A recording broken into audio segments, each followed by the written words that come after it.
Great. Let's get started then. So I'll give a quick intro on myself first, although Bijan did a great job there. So a little background on me. So I've worked as a product manager at three big tech companies, Microsoft, Amazon, and Meta. At both Amazon and Meta, I focused on AI-centric products, recommendation systems, similarity systems, that sort of thing. And I've been doing that for about 4 years of AI-specific product management. Currently, I'm based in New York City, and I'm working with a few friends on a very, very early, let's call it AI-centric startup company. And so a lot of this responsible AI development has been very top of mind for me lately. So it's very timely that we're going to have this conversation. So what will we cover today? So first, I want to give a quick overview of definitions of responsible AI and why we should care about it, just to make sure all the viewers of this are on the same page before we start getting into the specifics of problems, frameworks, and regulation, all that good stuff. And then we'll end the talk with some final summarizing thoughts and additional anecdotes, and hopefully should have around 15 minutes at the very end for questions. So as Bijan said, if you have questions, if you don't mind just holding those till the end, we'll make sure to leave some time for that. What we will not cover, so while our subject material is going to be talking about AI, machine learning systems more broadly, we're not going to be discussing any actual AI system development today, nor are we going to really get into best practices for product managers generally, outside of those related to this topic of responsible AI. So I believe there are some previous recorded sessions actually from this series that cover these topics more in depth. Definitely encourage you guys to check them out, and I'm sure Bijan can point you to them if you haven't found them yet. So with all that out of the way, let's jump in. So what is responsible AI for our purposes? In the context of tech products, specifically AI-centric products, there are a few questions that we should ensure as product owners that we can answer about any products we have that have AI systems. Firstly, are the AI systems accurate, objective, and as fair as possible? And I want to emphasize the as possible piece here because AI systems will always have a level of bias, not for technological reasons per se, but rather AI systems tend to codify the different biases based on the skew of training data and often the innocently intended assumptions made by whatever architects are designing the systems. Secondly, do we collect, store, and train on data in a privacy-first and secure manner? Hopefully this one is relatively self-explanatory, but we'll dive a bit more into it in just a bit here. And lastly, are the decisions arrived at by our AI models transparent and auditable? So if we were asked as product owners, could we explain in layman's terms more or less how our AI product arrived at a particular decision? And put conversely, is our system opaque, unexplainable? If someone looked at it, would they be able to tell how we got at that decision? These are questions that we should be asking ourselves in the design portion of designing AI systems. So I want to double click on a few of these terms. So first, I want to double click on bias. So as Bijan said, there will be a session that goes more in depth on this later, but still relevant to the topic of responsible AI. So we're going to touch on it here. So when we think of a machine learning pipeline, we need to realize that there is more than just the model to consider here. AI systems are in reality a data pipeline spanning from collection to storage to training and at times disposal of the data. Each section of this pipeline on the screen has the potential for different kinds of risk. So for bias, here we define bias as a material and systemic difference between the actual or expected values of a situation and the predicted values produced by the model. So why does bias happen?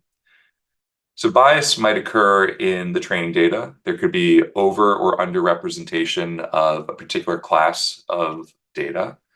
It could happen due to the choice in model. So for example, if we chose something like a linear regression model that is attempting to predict a inherently nonlinear relationship, that might cause a level of bias. Underfitting to the training data such that the model struggles to find meaningful patterns based upon the trained data might lead to a level of bias. And additionally, overfitting as well to the training data such that the model is not able to generalize well to unseen data. These are all places where bias might occur in this pipeline. Secondly, clicking on privacy. When it comes to privacy, actually every stage of this pipeline has the potential for user privacy violations, each of which can and should be mitigated with a privacy-first best practice. So some examples of privacy risks might include, are we collecting more data than we actually need?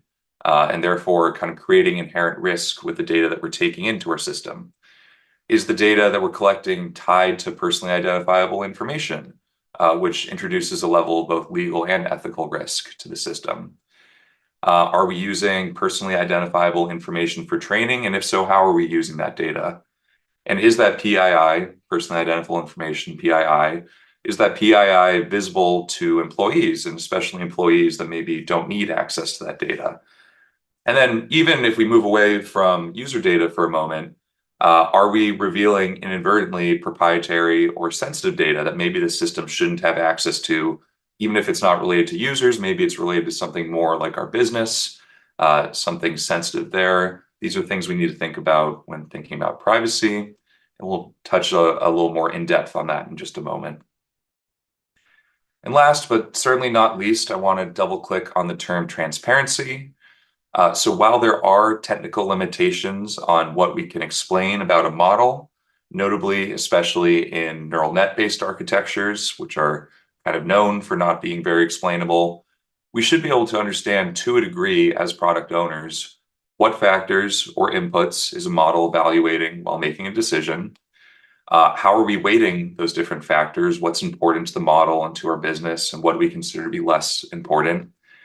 And why does the model weight certain things the way it does? Is it because of business rationale, logic that we've introduced as owners? Is it because of something in the way we've trained the model? It's now weighting certain factors a certain way.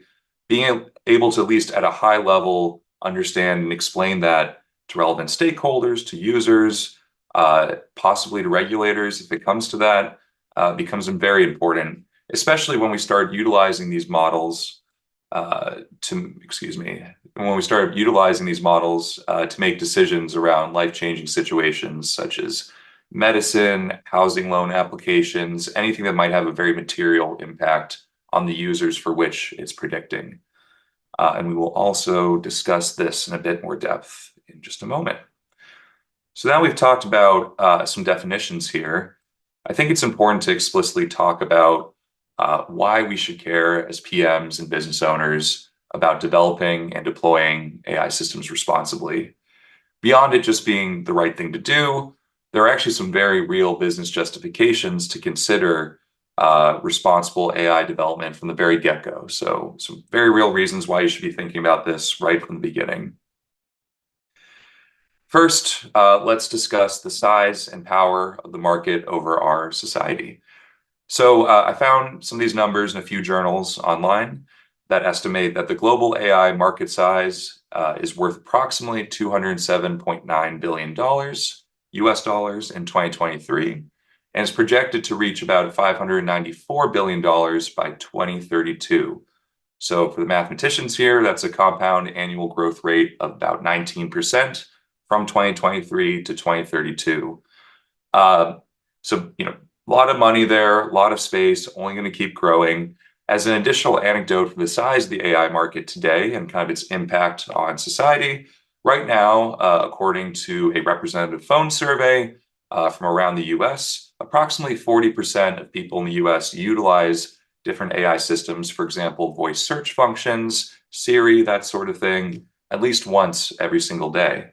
And so as the number of users who rely on AI systems grow, and as the businesses surrounding these systems also continue to grow, we need to ensure that the systems we're building are built responsibly such that we do not inadvertently cause user and business problems down the road. Now, speaking of business problems, there's a multitude of business risks that can come with kind of developing an ML system, not thinking about responsible AI and just letting it loose in the wild. I'm sure we've all seen different things in the news. I put a few examples here. In the best case, these stories that come out, these issues can be embarrassing for a company. But in the worst case, these issues might actually cause real harmful impact to real users. So I have different examples for kind of these three sub areas I defined earlier. So as an example of issues with accuracy, Google, kind of like Bijan said at the very beginning, has run into multiple recent issues.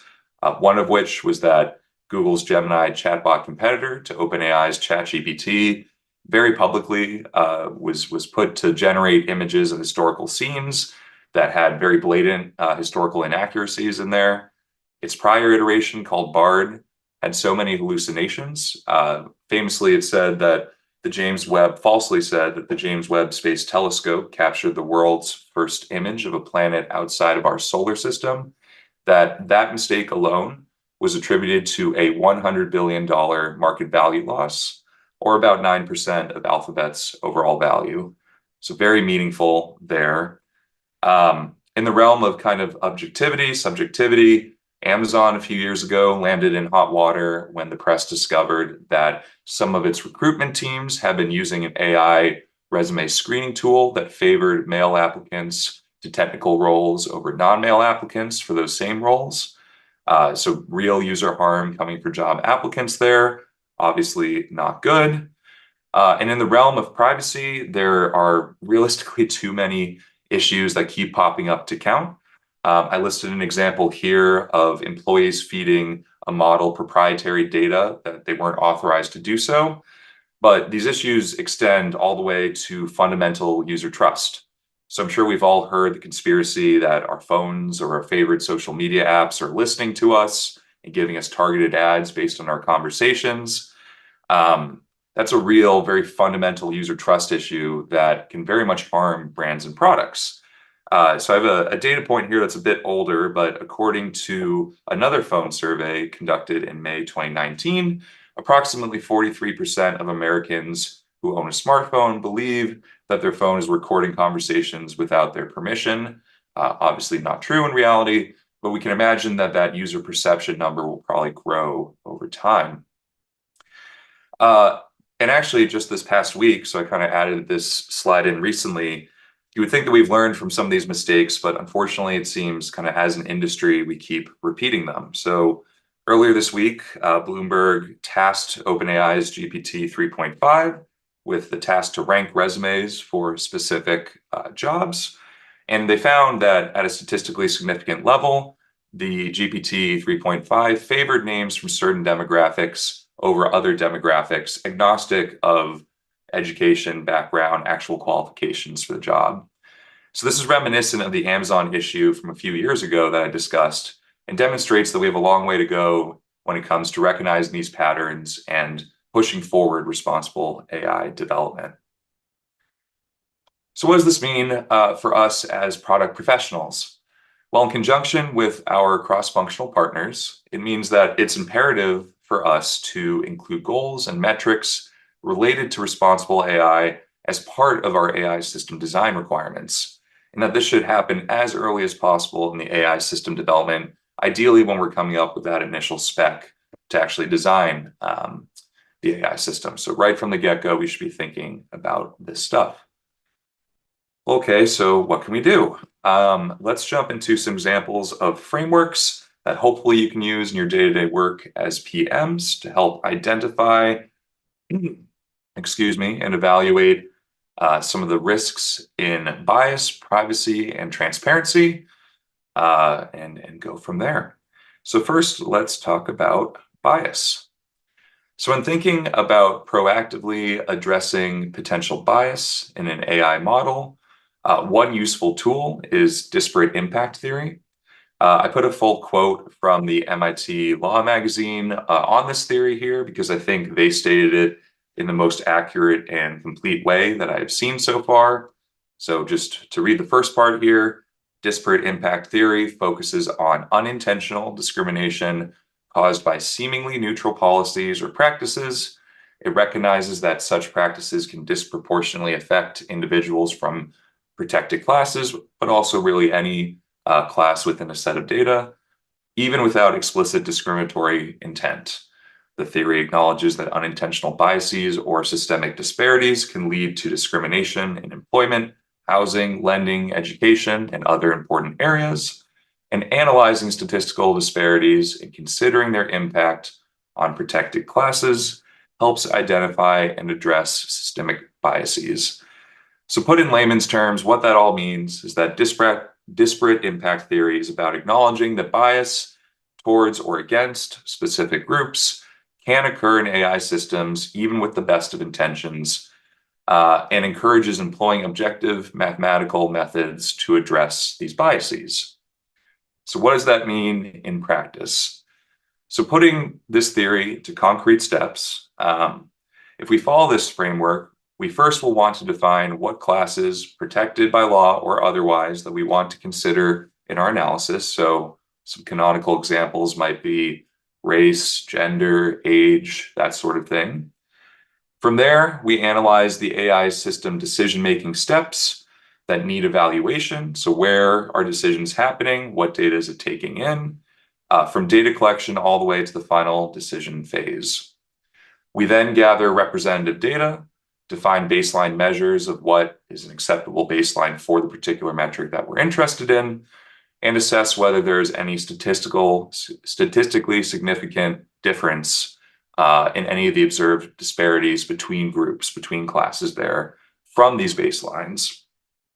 If there is a statistically significant disparity, we should then identify what are the contributing discriminatory factors. So for example, kind of like we discussed earlier, is our input data not representative of the overall population that we're trying to make predictions for? And once we've identified those discriminatory factors, we should take proactive steps, try to mitigate those biases and promote fairness in the AI system.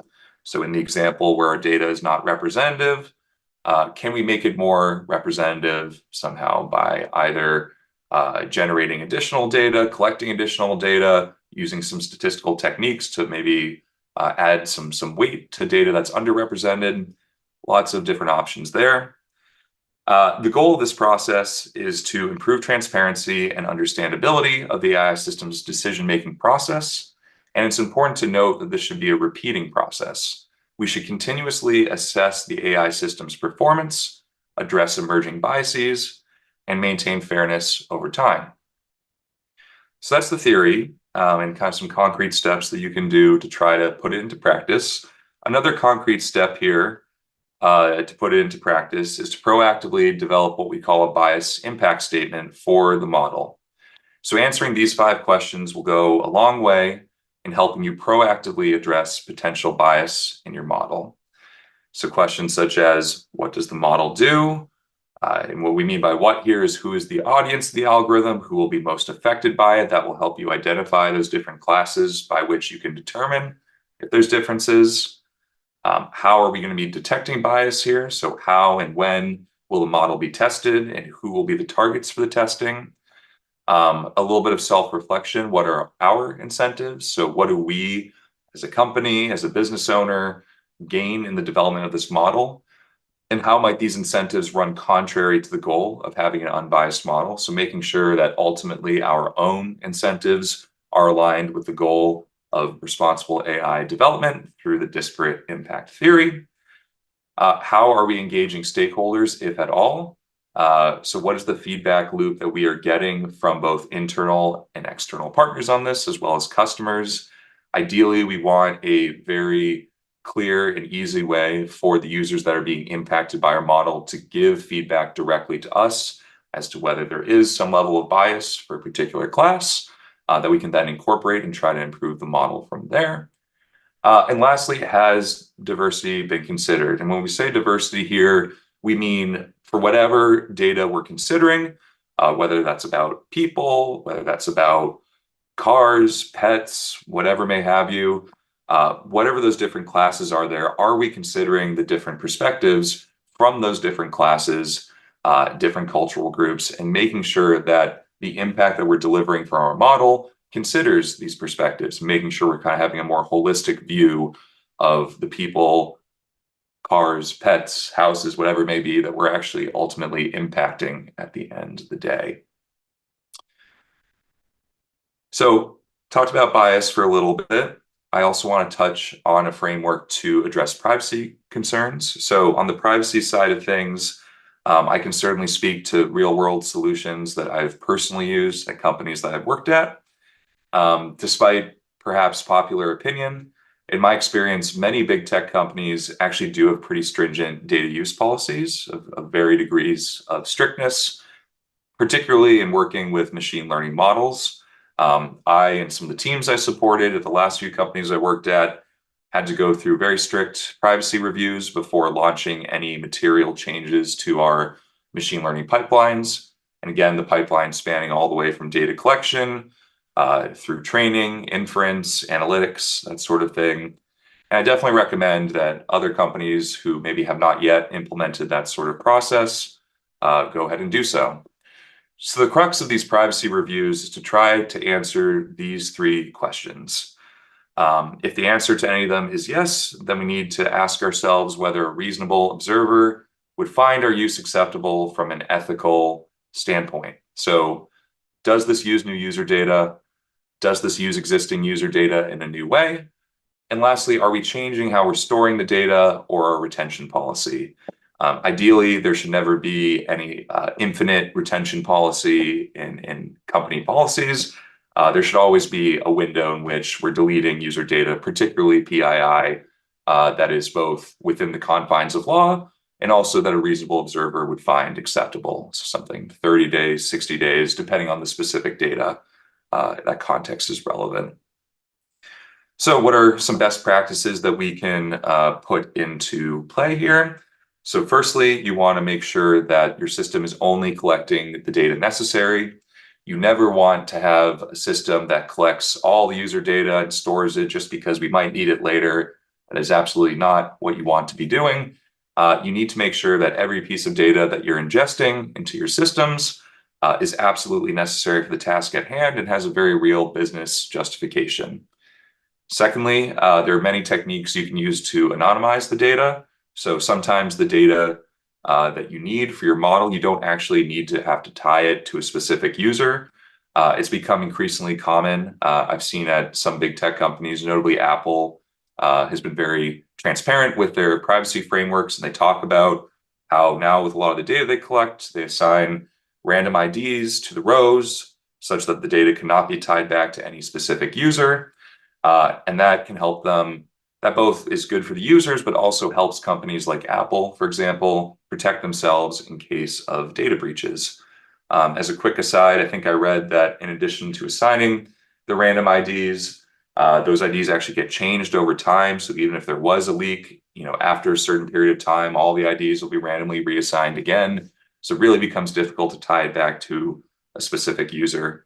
And another way to anonymize the data that I didn't write out here is you can simply just group the data. And so instead of looking at any particular individual data row, you could just say, okay, well, let's get some data for the average of all of our users, the thousands of users that are in this age range in this country.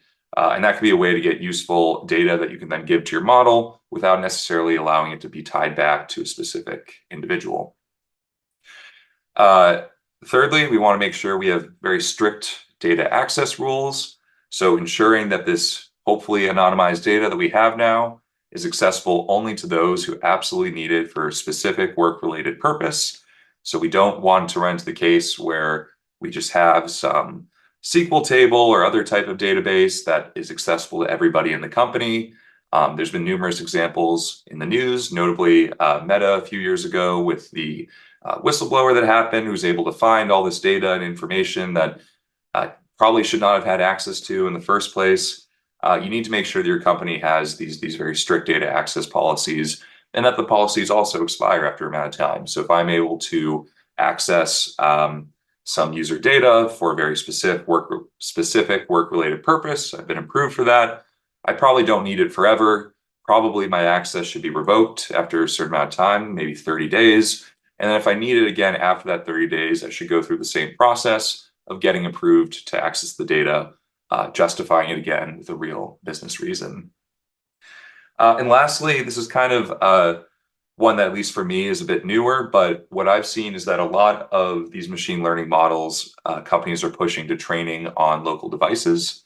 And what that allows you to do is, for example, like I say, I probably shouldn't use a real example, but you can imagine if there's an app that makes use of a machine learning model, that may or may not require the use of personally identifiable information in order for it to make its inferences.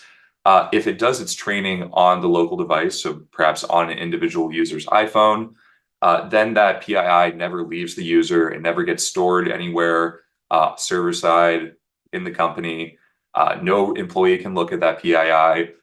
And it's just another technique that you can use to ensure that this data, which carries an inherent amount of legal and business risk, as well as ethical considerations, never actually leaves the user in the first place. So particularly with advancements of machine learning models getting smaller, that's becoming more possible, and definitely, in my opinion, a relatively straightforward way to kind of responsibly deploy some of these models to users. And lastly, we talked a bit about transparency earlier. So I want to give maybe not as much a framework, but more of a few thoughts on that. I have to admit that addressing transparency and explainability can be difficult depending on the architecture of the model that you're using, in particular with neural net-based architectures, which are very popular right now. They're kind of known for being that black box. It's difficult to understand what's happening inside of them. The best practice is, to the best of your ability, instituting a culture of documenting, both documenting what inputs are given to a model, what features are derived from those inputs, and where possible, what decisions the model is making in real time. That leaves a paper trail that can be called upon should an executive or some sort of outside body ask you how a particular decision was made. You can then point to it and say, okay, well, we gathered these inputs, we weighted them accordingly here. And because of the weights of these inputs and the data that was passed in, here's how we arrived at that decision. Again, easier with some architectures like tree-based models where it's a little more explainable, but even with neural nets, there's now technology that can allow you to create this paper trail that you can then use for audit later. So many machine learning libraries such as scikit-learn now have that built-in functionality that can allow you to do this automatically and at scale. AWS actually has a very comprehensive set of documentation on how to do this if you're using the AWS suite. I linked the paper with that at the very end of the slide deck that you can find. Secondly, you just, outside of the documentation piece, you want to continue to engage with the users that you are impacting with this model to ensure that they have an understanding of what factors are used and whether they're comfortable with it. So again, you have to kind of evaluate this on a case-by-case basis based on what your business is, who your users are, what are the legal requirements versus what do you want to do just kind of because it's the right thing to do.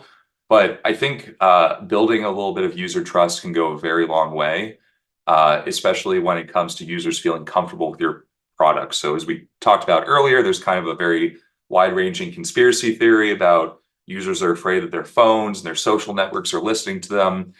Perhaps if some of these companies that developed these technologies were a little more transparent in how they were arriving at some of the recommendations for ads and that sort of thing to users, then maybe users could look at that and say, oh, okay, I understand that my phone is not listening to me. And in fact, that it's X, Y, and Z that I'm doing that it's taking into consideration when it makes ad recommendations. And for that reason, I'm getting very relevant ads that almost seem like my phone is listening to me. That level of transparency, again, can really help you build that trust, which in turn has positive business externalities that you can have there as well. And then conversely, also hopefully preventing some PR and legal issues down the road that can arise from people not understanding your model. So now that we've talked about a few frameworks to tackle bias, privacy issues, and transparency issues, let's talk about some challenges that can come with the development of responsible AI. So on the implementation side of things, I would be remiss if I did not upfront discuss the inherent tension that can sometimes come between personalization and better user experiences from models with data privacy and addressing potential bias. There are two facets, to this. Firstly, data and product professionals are if you're designing responsibly, you're forced almost to be more creative in how you're designing a privacy-first, responsible AI system. So in the past, not pointing fingers at any particular companies, but it might have been considered more acceptable just to vacuum up all the data and all the telemetry and feed it into the model, and whatever happens, happens. If we're thinking about a privacy-first, responsible AI system design, at the very beginning, we have to realize we can't do that anymore. And so we have to be a lot more intentional about the data that we're taking in, how we're using that data, what is the retention policy, who is it impacting, how is it impacting them, and all that leads to just typically a little bit more complex system design, where now with these extra requirements, you have to do a little bit extra more there. So that kind of leads to some extra hoops that you have to jump through, which can sometimes slow down innovation a little bit. And secondly, the actual speed of development might slow down just sheerly because of extra process that you're adding in. So at companies that I've worked at the past, privacy reviews in particular were notorious for being the long pole and shipping new features and updates, where maybe like we had everything done, but the privacy review team was backed up, and so we had to wait another couple weeks or a month in order to actually launch the thing that we wanted to launch, in order to ensure that we were getting the right approvals and considering the right things, excuse me, from a privacy standpoint before shipping. And this can get particularly onerous towards the end of the development cycle, where if your company, for example, operates on halves, your team probably towards the end of each half is getting pretty stressed about shipping the things that they've been working on, delivering the projects, delivering the impact that they've been working on time before the end of the half. And if they leave that privacy review phase to the last minute, that can potentially mean delays in shipping. So it's just something that you have to think about as a product owner in terms of the sequencing of how you're doing things, of making sure you're getting that privacy review process set up and then conducting it in a timely manner such that it doesn't delay any sort of shipping that happens for your company. Another challenge can be around implementing policies for your company to address responsible AI development. In general, we see that you can have two, and this isn't a hard and fast rule, this is just more something I've observed, that you can generally have kind of 2 out of 3 when designing policies. So the 3 things are, firstly, clear rules, second, integrity of those rules, and then third, enough latitude for innovation. Excuse me. It is very difficult to design policies that give you all 3. And each subset of the 2 have their own problems. So, for example, very clear rules around privacy and the handling of data, transparency around data, that have integrity and are very strict, they might stifle and slow down innovation. So kind of like I described earlier, where privacy reviews were the long pole and delayed things, that can really slow down the pace of process that you're making in your company. While as high integrity rules with enough latitude for innovation, they're probably pretty vague, where you kind of generally say, okay, do or don't do these things, but you haven't spelled out to the letter what needs to happen. That gives you a little bit of room to operate in, that can help keep innovation moving, but could potentially run into issues later if there's any sort of audit or you need to figure out why something happened. So there's pros and cons to emphasizing each subset of 2 of those 3 there. And I think properly getting these processes down and figuring out what emphasis you want to put on which 2 of these 3 is an important consideration for product owners when you're considering responsible AI development. So beyond the implementation challenges, let's talk about the legal component here. So speaking of policy, it is important to discuss the specific legal frameworks that exist today to govern data use. So these legal frameworks were actually the impetus of a lot of the discussion that led to the development of kind of the responsible AI movement and to this talk here today.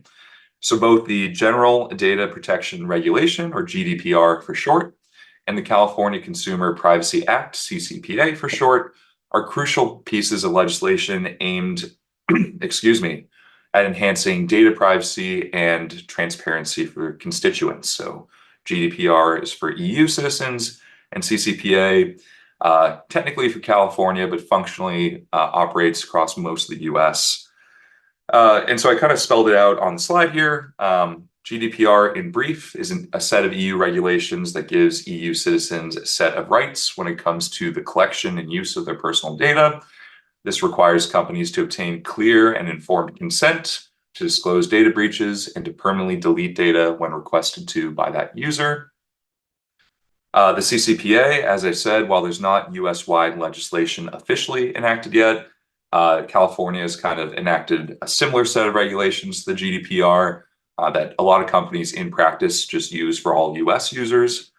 Functionally, the CCPA focuses on the right to opt out of data sales and a user's right to access data collected on them. So if you've ever been on an app or website and have seen that "do not sell my personal information" link, that's because of the CCPA. And actually, what's kind of cool is just this week, the EU Parliament approved a brand new set of regulatory ground rules. They'll be the first ones to govern AI. So it's expected to become law and implemented in 2025. So I'm sure there'll be some changes that happen. So I'm not going to go into a lot of detail on the specifics of this act just because it probably will change before it's enacted. But right now, it focuses on, categorizing the risk levels of different types of AI development and the regulation of these different categories. So kind of giving almost a set of buckets of, okay, well, are you doing predicting what kind of medicine a user should have? That's probably in one of the higher risk categories versus something like, here I've recommended a music playlist for you. That's probably going to be in a lower risk category. And the laws and kind of penalties associated with each of those buckets are going to be different, is my understanding. I'm not a lawyer, but just wanted to put that out there to get it on folks' radar. So now that we've discussed the space, the problems, some potential solutions and frameworks, some challenges, some regulations, we can kind of summarize it all up now, and I'll leave you guys with some final thoughts. So recapping, so what we talked about here, I created this table to compare what I would consider to be more of typical software development, things I've seen kind of firsthand in the non-AI, non-responsible AI world, to highlight key changes that should be made to your processes in order to make a more responsible AI-first approach. So first, moving from,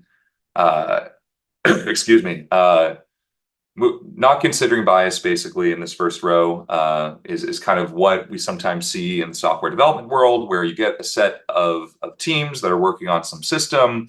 They aren't necessarily considering all the different groups that they might be impacting. They kind of ship the thing and see what happens.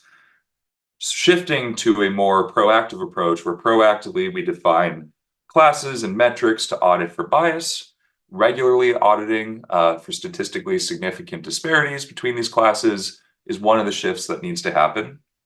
Secondly, in the realm of privacy, a lot of companies today kind of look, maybe not the bare minimum, that might be a harsh way to put it, but they're mostly looking at what's required of us by law to do. Let's just follow the law and kind of leave it there.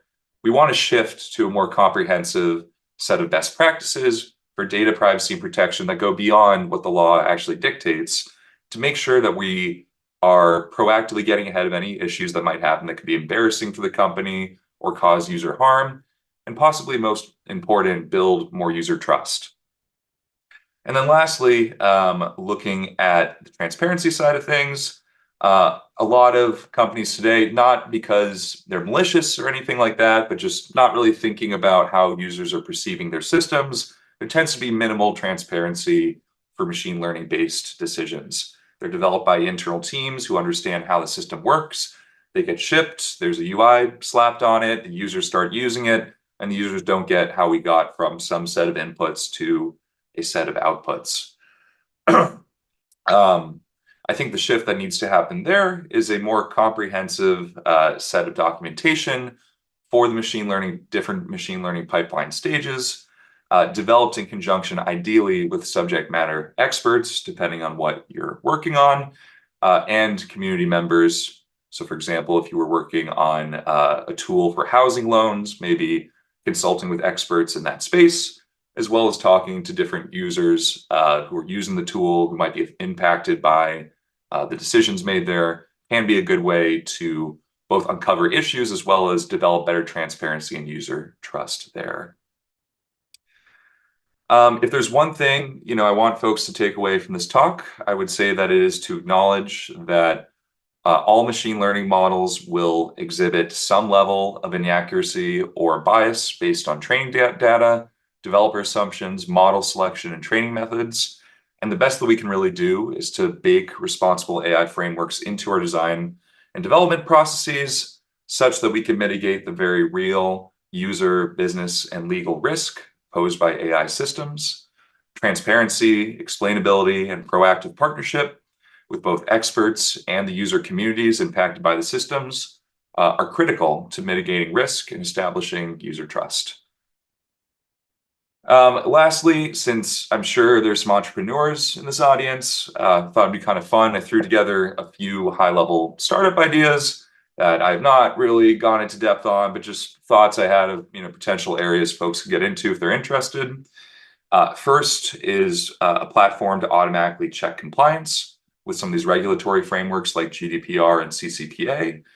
There are some existing tools out there right now, but as far as I'm personally aware, I don't think any have gained significant amounts of traction.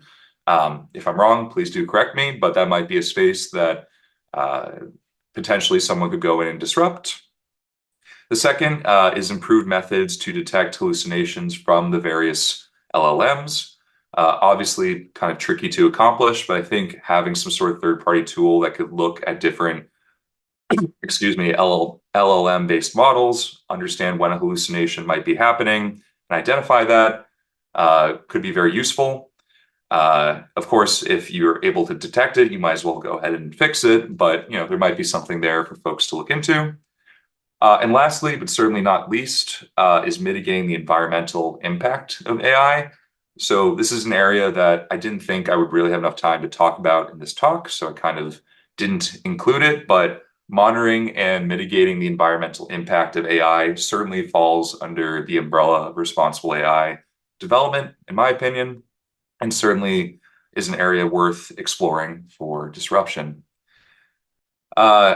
Lastly, I have some reading for folks that are interested. So I have one book here that I actually was reading kind of leading up to this talk that I think is really great talking about this, Weapons of Mass Destruction, as well as several articles ranging from academic papers and some of the concepts that I listed, as well as some news articles about some of the incidents that we referenced earlier in the talk. So please feel free to dive into those if you're interested on learning more. And that's the talk. So again, want to thank Bijan and Product Management Exercises for bringing me here today to discuss this important topic. I've put my contact information on this slide. Please do feel free to reach out to me if you want to connect after the talk. In the meantime, would love to answer any questions that there are. All right, thank you so much. Really great presentation, James. Really appreciate it. We got a few questions that are posted, so I'm going to go based on priority of the questions that were raised.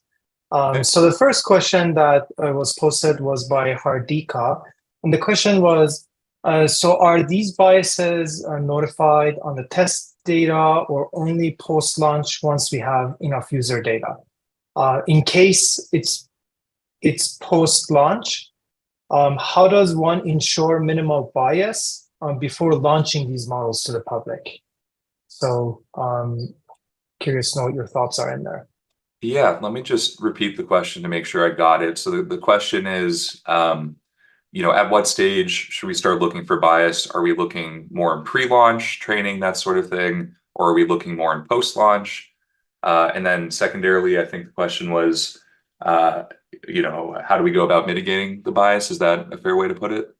Yeah, especially given that if you have minimal data at first, right? How do you ensure that your bias is still very small? Totally. No, that's a great question. I think as with many of these questions when it comes to AI system development, it does need to happen on a case. These questions need to be answered on a case by case basis. I would say in general, as early as you can try to do some of these disparate impact analyses as possible is best. So if you have what you think is representative data that you're training your model on, I think trying to conduct that analysis pre-launch is important and the best case there. Because even if you think your data is representative and good for the users that you're doing some sort of prediction on, you might catch some sort of statistically significant difference between groups before launching.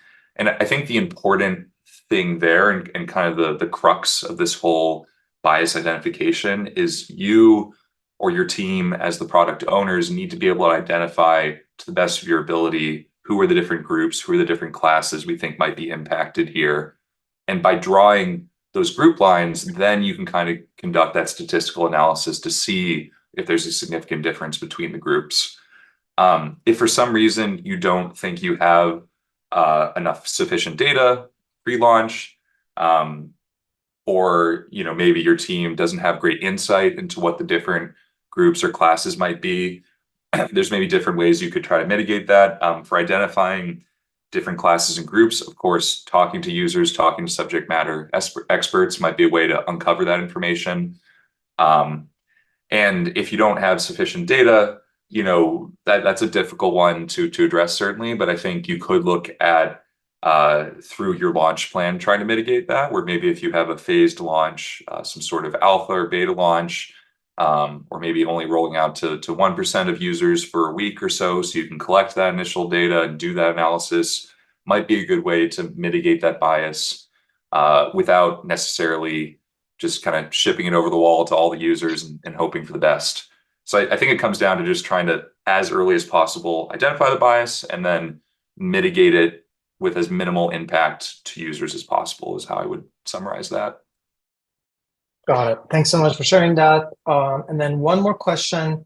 I think this is kind of maybe related, or feel free to say it's already been discussed. Like Christine is asking, how do we establish the baselines?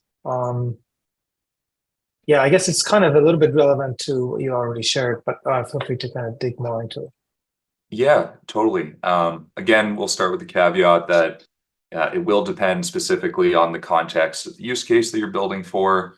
But when I think about establishing a baseline, the steps are kind of, okay, in the set of users or whomever we're building for, again, let's try to identify to the best of our ability the different classes, different groups, and how do we see if what groups there might be differences in impact across. Excuse me. And then once you have those different groups, just seeing what seems to be a typical output or an expected output for the model. So the baseline, if it was something like a regression model, okay, across the different groups, let's say we have 5 groups, are 4 of them kind of getting roughly the same relationship that's expected here, and 1 isn't. Well, probably those 4 are following your baseline, while as that 1 that's kind of way off, there probably is a statistically significant difference between them.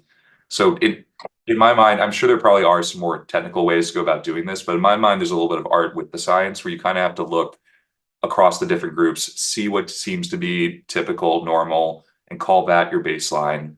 And then from that baseline, see, well, okay, are there any groups here that are big outliers or statistically significantly different? And that's how I would go about doing that. Got it. Thanks so much for our context. So now, next one, we're going to go live, and I'm going to ask Chitali to share her question. Chitali, please keep it to 1 question and in the topic of responsible AI, and then after you will continue on the chats. Go ahead, Chitali. You're muted, so feel free to unmute yourself and ask 1 question. Yeah, thanks, Bijan. Hi, James. It's a very interesting session. So the question is, in the model development process, right, from data ingestion to inference, where and all the responsible practices should be put, and then also, are there any frameworks currently you are following to do that? Or any tools? Yeah, let me go back to the slide where we show that, just so we have that visual there. So this is, this high level visual of the ML pipeline that I created. I'm sure if you want to get more granular, there's more steps you could add here, but at a high level, I think each of these phases has both risks, some of which we talked about earlier in the talk, and each of those risks has mitigation potentially. So, for me, and again, so your question was around, kind of where do we see the risks and how might we go about mitigating them? Is that fair to say? Yeah. Yeah. So, So the risks, if we are assessing at the beginning of the project, right, and then try to find out the mitigating strategies. yeah, definitely. I think, agnostic of which project it is specifically, there's a set of things you can look at each of these stages, some of which we touched a bit on the talk. So for example, with data collection, a risk that's going to be inherent, no matter what your project is the data that you're collecting representative of the overall population that you're trying to make a prediction for, whatever the task is for your machine learning system. So that's one risk there that, of course, the mitigation can be, okay, well, let's, take a sample of what our typical user bases or whatever. Again, it depends on the context of the problem, and make sure that the data we're collecting matches that sample. Similarly, in the model training phase, model selection is something that's important, agnostic of what project you're doing. And as you're designing the project, being able to understand, well, okay, is this going to be a linear relationship? Is this going to be a non-linear relationship? Is this going to be, would a tree be the most appropriate model? Is a neural net the most appropriate model? The model selection component is very important here as well, and can lead to issues with bias where, kind of like I said earlier, if you have a linear model attempting to predict for a nonlinear relationship, you're not going to get accurate results that come out of it. So that's, another area I would highlight here. And then when it comes to kind of the inference analysis presentation, I think agnostic of what project you're doing, it's just trying to get early and often feedback from the folks who are impacted by your project to make sure that everything is behaving as expected. So if your model is outputting a bunch of predictions, maybe first check yourself, is it matching what you expect? If it is it matching what the users expect? Maybe there's a difference between what the users are thinking and what you're thinking. And what are those gaps? Why are they there? And how can we go about addressing them? Just building that feedback loop is very important to start that whole process. And there's probably many more that we can get into here, but does that address your question? Yeah, thanks a lot. Thank you so much. We'd love to continue, but unfortunately, because we have a limited time, I kind of want to wrap it up. But first of all, thank you so much, James, for coming in. For those of you who are interested, the recordings will be available both on our newsletter, in our community channel that we have also at the cohort in our dashboard. But before we wrap this up, I want to quickly invite maybe somebody from our current cohort. Subut, we'd love to hear your experience. Maybe you can kind of tell others that are currently considering joining our cohort. What has your experience been so far? We'd love to just kind of have you share maybe a minute about your experience. Yeah, so I was wondering what I was getting into, and let me tell you, I'm utterly delighted. We're on week 3, and we've already written a PRD. So that's the first big win. Like, it's not just vaporware, just bunch of fluffy lectures. No, I'm actually doing hands-on work, and it's allowed me to think about at least 2 or 3 different product ideas that, well, maybe these could be startups, like something like that. So it's like, wow, that's pretty awesome. I love the care. The teacher's great. And most of all, what I hear from them is the care. They're not dialing it in. They seem to really care. You can feel that always makes a difference, that these folks really want us to learn and know this field well and succeed in it. So I'm hearty 2 thumbs up for this. Yeah. Thank you so much. I'm glad to hear that. This is very important for us that people who go through the cohort have great experiences. And yes, one of the things that we do is we actually help everybody to write a PRD for an AI first product under our supervision hopefully that kind of simulates the real world experience of actually writing a PRD for a new product that you're building. So thanks so much. And for those of you interested, like we said, we've started taking applications for the next cohort. So if you're interested, please consider applying, and we're very excited about what's to come. So I'm going to just quickly share the link in our Zoom, and I think people on LinkedIn they have the link. So thank you so much again for everybody who dialed in. I can see a lot of people came in to both Zoom and LinkedIn.